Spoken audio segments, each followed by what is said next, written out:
Guys good morning, Radhe Radhe. छोटों को प्यार और बड़ों को चरण वंदना। तो गाइज आज का ब्लॉग है शिवरात्रि से जो नेक्स्ट डे है। यहाँ पे सारा सामान बिखरा बिखरा पड़ा है। तो किचन में ही हम मतलब जो शिवरात्रि है शुरू से किचन में लगाते थे। तो जब पहले पुरानी किचन होती थी वहीं पे लगती थी, अब चलो नए किचन है अब यहाँ पे लगती है। तो गाइज अब सुबह के टाइम हम महादेवता की विदाई करेंगे।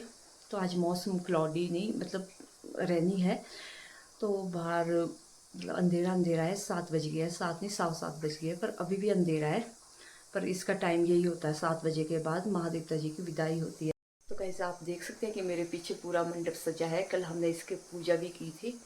तो इस तरह से पूरा मंडप सजा है मेरे पीछे, आप देख सकते हैं। तो अब इसको हम यहाँ से सारा उठा देंगे, जो जो जहाँ जहाँ रखते हैं चीज़ें वो वहाँ वहाँ रखेंगे। कहा जाता है कि जो शिवरात्रि होती है, शिव और पार्वती की शादी हुई थी उस दिन। तो शादी में जो मंडप सजता है वो सजाते हैं लोग, फास्ट करते हैं। तो हमारे यहाँ पे पहले बहुत कुछ सजता था, बट अब धीरे धीरे जैसे टाइम बीत रहा है तो लोग चेंज हो रहे हैं। मतलब जो हमारी रीति रिवाज है वो भी बहुत चेंज हो रही है। तो पहले तो ये इतना सा नहीं होता था, यहाँ तक होता था पूरा आगे तक मंडप। अब धीरे धीरे शॉर्ट हो गया है।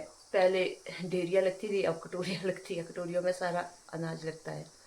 तो गाइज मुझे ज़रूर कमेंट करके बताइए कि आप लोगों के यहाँ कहाँ का ऐसा मंडप सजता है और इस तरह से शिवरात्रि मनाई जाती है और फास्ट इस तरह से करते हैं। जैसे पहले दिन हम शिवरात्रि की पूजा करते हैं और फिर सुबह महादेवता जी की विदाई करते हैं।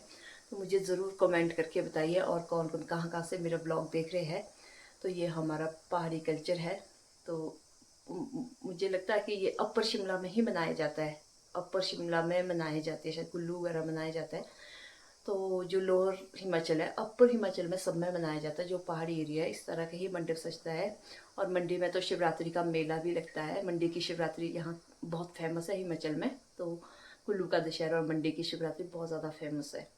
तो वहाँ तो मेला लगता है, पर वहाँ पे इस तरह का मंडप नहीं सजता शायद, मुझे ये लगता है, क्योंकि मैंने देखा नहीं है कहीं पे भी कि इस तरह का मंडप सजता है। ये सिर्फ अपर हिमाचल में सजता है, लोअर हिमाचल में नहीं सजता इस तरह का मंडप। ये मतलब एक अलग सी रीति रिवाज है हमारे यहाँ पे। और जो कि तो गाइस जैसे कि कल हमारा फास्ट था शिवरात्रि का। तो आज अब सुबह सुबह हम कहते हैं कि माँ देवता की विदाई करनी पड़ती है। तो माँ देवता की विदाई का मतलब ये पूरा जो मंडप सजाया है तो ये पूरा यहाँ से उठाना पड़ेगा और यहाँ पे ना झाड़ू मारना पड़ेगा। तो ऐसा कहते हैं हमारे यहाँ पे। तो ये देखिए, ये दिया पूरी रात इसका ध्यान रखना पड़ता है। जो ये दिया जला, घी वाला दिया तो चलो कोई दिक्कत नहीं है, पर ये वाला दिया कभी बुझना नहीं चाहिए जब तक सुबह ना हो। तो इसीलिए मैं और गुड़िया यहीं सोए थे किचन में। तो फिर पूरी रात इसका ध्यान रखा, उसमें तेल डालते रहे। अब कोई दिक्कत नहीं, अगर अब बुझ जाए तो कोई दिक्कत नहीं है। कहा जाता है कि ये नहीं बुझना चाहिए। अरे मेरे, ये देखो बकरे की सींग टूट गई। तो ये 3 बकरे बनाए हैं और 2 ये होते, इनको बोलते हैं महारूट। तो जो कि अब ये शिव जी का प्रसाद होता है, ये सारा ही शिव जी का प्रसाद होता है, महारूट भी। तो अब ये जो लड्डू होते हैं बनाए हुए मिक्स, सबका मिक्स करके इसको बोलते हैं हम प्रसाद का लड्डू। तो ये फूल है और ये गणेश जी बनाए हमने, गोबर के बनते हैं गणेश जी। तो इसकी विदाई करनी पड़ती है। जो गणेश जी बना है ये गणेश जी का स्वरूप होता है। और ये जो मैं कल जौ के पौधे लेकर आई थी, तो ये खेत में ले जाना पड़ेगा। और ये जो गोबर है, सॉरी गणेश जी, तो इसको ले जाना पड़ेगा जहाँ पे जल स्रोत हो, जैसे कि बावड़ी के पास। चलिए अब करते हैं विदाई महादेवता जी की, फिर उसके बाद साफ सफाई भी करनी पड़ेगी। पर आज बारिश हो रही है ना, तो मौसम कुछ अंधेरा अंधेरा ही है। पर इसकी 7 बजे के करीब ही हम विदाई करते हैं हमेशा। तो ये जो चीज़ है ना, ये बहुत शुभ माना जाता है। जैसे कहा जाता है कि बेल पत्ते वगैरह ना, पर हमारे यहाँ पे इसको बोलते हैं पाजा। तो जंगली चेरी, ये देखो इसमें चेरी भी लगी थी। तो हमारे यहाँ पे ये शुभ माना जाता है शिवरात्रि में। इसके बिना तो बिल्कुल भी शिवरात्रि अधूरी है। तो वैसे तो पहले ज़माने में जो ये चीज़ें है ना, अब तो हम थालियों में लगाते हैं ना, तो पहले ज़माने में बहुत बड़ा मंडप सजता था। अब तो लोग शॉर्टकट ही मारते हैं। पहले ज़माने में तो बहुत सारा लगता था, मतलब आधा आधा पौना पौना मतलब कट्टा लगता था। ये उड़द है, ये गेहूं है। अब तो थालियों में सजता है। और वो भी ज़माना था जब ढेरी लगती थी इन सब चीज़ों की। तो अब धीरे धीरे ना लोगों ने सब कुछ चेंज कर दिया है, क्योंकि पहले अपने घर में ये सब चीज़ें होती थी, ये सब फसल होती थी। अब तो खरीद खरीद के करते हैं। तो अब डेयरी की जगह अब कटोरी आ गई। तो टाइम टाइम के साथ सब बदल रहा है। तो चलिए करते हैं माँ देवता जी की विदाई। ये फ्लावर्स उठाने पड़ेंगे मुझे, ये इसमें डाल देती हूँ फ्लावर। ये पानी का लोटा ले जाना पड़ेगा और धूप बत्ती जलानी पड़ेगी।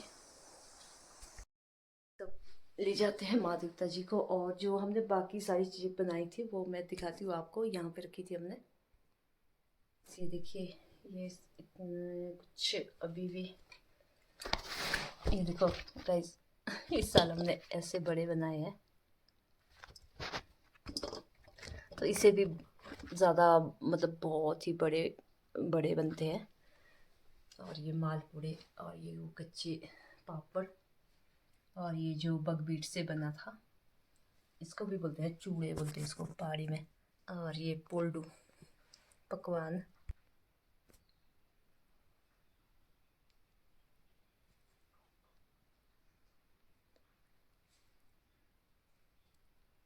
गाइस ये अब थाली तैयार हो चुकी है। तो हो रही है माँ देवता जी की विदाई।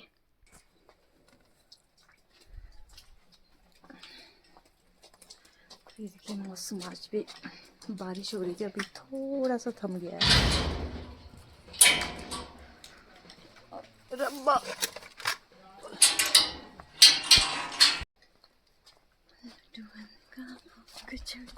संत करे से जय गणेश।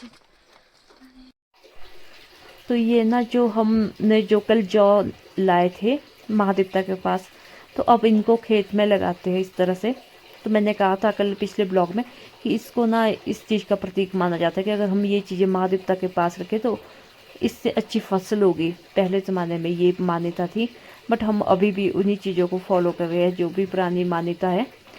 तो इस तरह से हम वैसे तो खेतों में उगाए होते थे ये जौ ना, आजकल तो मैंने गमले में उगाए, क्योंकि खेतों में नहीं उगाते, हम पहले बहुत उगाते थे। तो खेतों से उखाड़ के लाते थे, फिर उसी जगह पे हम इसको लगाते थे। जो ये मिट्टी है इस तरह से पूजा करके, मिट्टी बोलते थे हम इसको। और जो ये गोबर से बना है उसको बोलते हैं हम गणेश जी, जो गोबर से बना है इनकी पूजा की जाती है। मिट्टी और जो गाय का गोबर है उससे गणेश जी मतलब का प्रतीक होता है ये, उससे पूजा जाता है। और जा रही हूँ मैं बावड़ी के पास।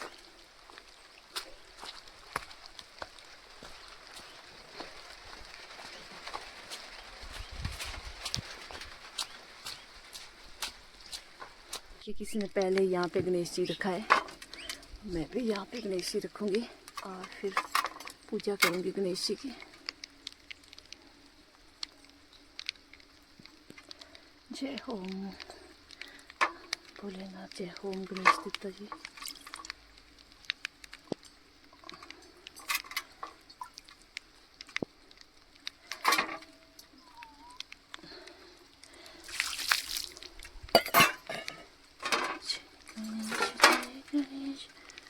तो ये जो लड्डू बना है इसका चढ़ावा करूँगी। तो यहाँ पे ना पूरे में रखे जाते हैं ये गणेश जी, यहाँ से पीछे तक सब पूरे गांव वाले जाते हैं। तो ये हमारी बावड़ी है और ये लड्डू अब मुझे खाना है प्रसाद। तो गाइस ये था मेरा आज का ब्लॉग।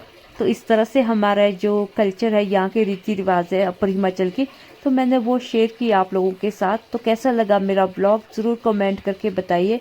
और किसके वहाँ पे ये रिवाजें है कि सुबह इस तरह से विदाई करते हैं महादेवता की। ये था मेरा महादेवता विदाई स्पेशल ब्लॉग। तो मिलते हैं आपसे नए ब्लॉग में, तब तक के लिए बाय बाय।